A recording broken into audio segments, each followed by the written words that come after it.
Hello दोस्तों। 2024 लगभग खत्म होने के कगार पर है। आप लोग हो सकता है इस लेक्चर को 2025 में देख रहे हो। तो नया वर्ष है, नई उम्मीदें हैं, लेकिन पिछले वर्ष कुछ ऐसी कड़वी और मीठी यादें हमारे जीवन में रही जो शायद ही हम कभी भूल पाए। अगर छात्र के रूप में मैं इस वर्ष के रूप में देखूं तो ये एक प्रकार से संघर्षशील वर्ष रहा। संघर्षशील किस मायने में? कहीं पेपर आउट हुए तो कहीं अन्य मुद्दों को और अनियमितता को लेकर यहाँ पर छात्रों को आंदोलन करना पड़ा।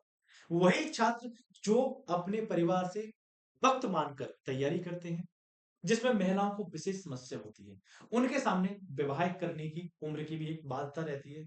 घर वाले भी चाहते हैं बच्चे की जल्दी शादी हो जाए तो अच्छा परिवार मिल जाएगा, ज्यादा उम्र हो जाएगी तो परिवार अच्छा नहीं मिल पाएगा।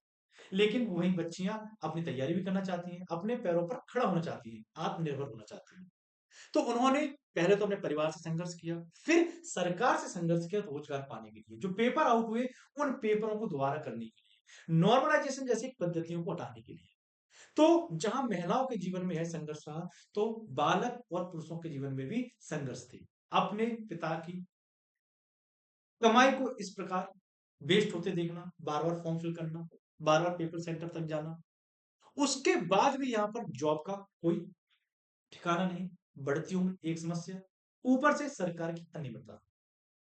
अगर हम बात करें 2024 की, तो सबसे जो बड़ा मुद्दा रहा वह है नॉर्मलाइजेशन को लेकर था। नॉर्मलाइजेशन होता क्या है? जैसे कंपटीशन में जब कोई एग्जाम होता है तो एक शिफ्ट में लिया जाता है, उसी में जितने भी स्टूडेंट अपियर होते हैं एक साथ एक पेपर उनका होता है, उसी में से उनको पार्किंग मार्क्स क्रॉस करने होते हैं। लेकिन नॉर्मलाइजेशन में गवर्नमेंट करती क्या है, एक पेपर किसी पोस्ट के लिए जब आयोजित किया जाता है तो कई शिफ्टों में किया जाता है, अलग अलग दिन अलग अलग शिफ्ट में। तो कई बार पेपर का स्टैंडर्ड किसी में हार्ड होता है, किसी में इजी रहता है, तो इसको नॉर्मलाइजेशन के माध्यम से एक समान किया जाता है, उसका एक एवरेज निकाला जाता है। लेकिन इसमें अनियमितता अधिक रहती है। जैसे हमने मध्य प्रदेश में देखा हाल ही में, एक स्टूडेंट को 100 में से 101 नंबर दे दिए गए, अनियमितता के आरोप लगे। इसी को लेकर न सिर्फ मध्य प्रदेश में बल्कि बिहार और उत्तर प्रदेश में भी काफी बवाल हुआ। छात्रों ने खूब संघर्ष की, नॉर्मलाइजेशन हमें नहीं चाहिए, हमें किसी प्रकार का नॉर्मलाइजेशन नहीं चाहिए, जो सिंपल पेपर होता है एक दिन में एक शिफ्ट में एक पेपर सभी का करवाइए। आयोग को झुकना भी पड़ा, चाहे वो बिहार हो चाहे यहाँ पर उत्तर प्रदेश हो। तो छात्रों के सामने इस प्रकार से यहाँ पर आयोगों को भी झुकना पड़ा। तो नॉर्मलाइजेशन एक सबसे बड़ा मुद्दा यहाँ पर उभर के आया। अगला जो मुद्दा था यहाँ पर, उसमें आप देखेंगे नीट पेपर 2024 की जब शुरुआत ही हो रही थी, उसी में हमने देखा नीट का पेपर एक प्रकार से पूरे भारत में आयोजित करवाया जाता है। और ये जो पेपर था, अचानक से इसके लीक होने की खबर आ जाती है, पेपर लीक हो गया।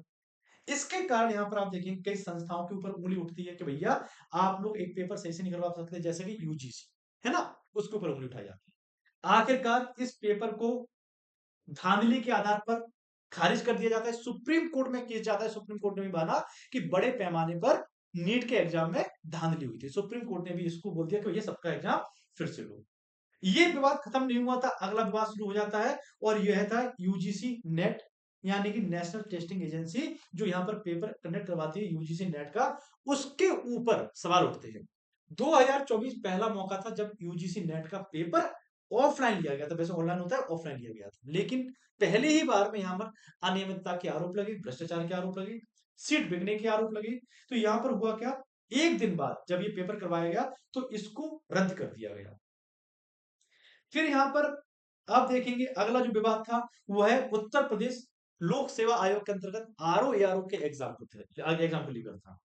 इस पेपर की भी लीक होने की खबरें चली और जांच के घेरे में आ गई यह एग्जाम, और इस पेपर को भी आगे चलकर रद्द कर दिया गया। इसी प्रकार से उत्तर प्रदेश पुलिस कांस्टेबल, इस पेपर को भी इसी आधार पर कि पेपर लीक हुआ है, अनियमितताएं, सीट बेची जा रही हैं, इस पेपर को भी रद्द कर दिया गया।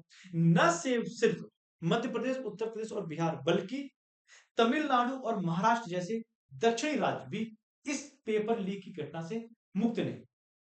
तमिलनाडु में अगर हम बात करते हैं और महाराष्ट्र बात करते हैं, तो शिक्षक पात्रता परीक्षा और पुलिस भर्ती परीक्षाओं में यहाँ पर हमें अनियमितताएं और बड़ी खामियां देखने को मिली, जिसके कारण इस पेपर को यहाँ पर हटाया गया, दोबारा करवाने का इसमें योजना बनाई गई। इसी प्रकार से राजस्थान लोक सेवा आयोग के द्वारा 2023 में पेपर लीक होने की घटना आई, जिसमें राजस्व अधिकारी ग्रेड 2 और कार्यकारी अधिकारी कक्षा 4 की परीक्षाओं को रद्द किया गया।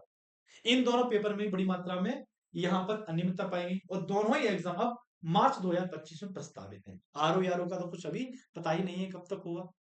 इसी प्रकार से आप देखेंगे हाल ही में बीपीएससी 2024 जो प्रीलिम्स हुआ उसमें भी एक सेंटर जो बापू सेंटर है पटना में, या फिर शायद मैं भूल रहा हूं उसको, जहां पे भी आप लोग कमेंट बॉक्स में बताना, वहां पर बड़ी अनियमितताएं देखी गई। एक सेंटर जहां 12,000 लोग पेपर देते हैं, उस सेंटर पर कहा गया कुछ लोगों को पेपर जल्दी दिया गया तो कुछ लोगों को लेट दिया गया, सील ओपन थी।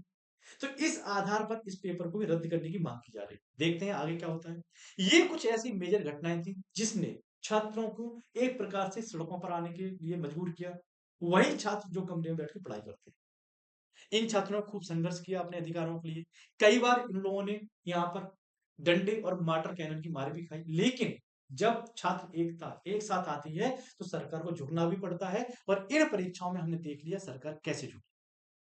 तो ये कुछ ऐसे मेजर पेपर लीक की घटनाएं थी। मिलेंगे आपसे अपनी अगली और महत्वपूर्ण चर्चा के साथ में। तब तक के लिए चैनल को लाइक कीजिए, शेयर कीजिए, सब्सक्राइब कीजिए।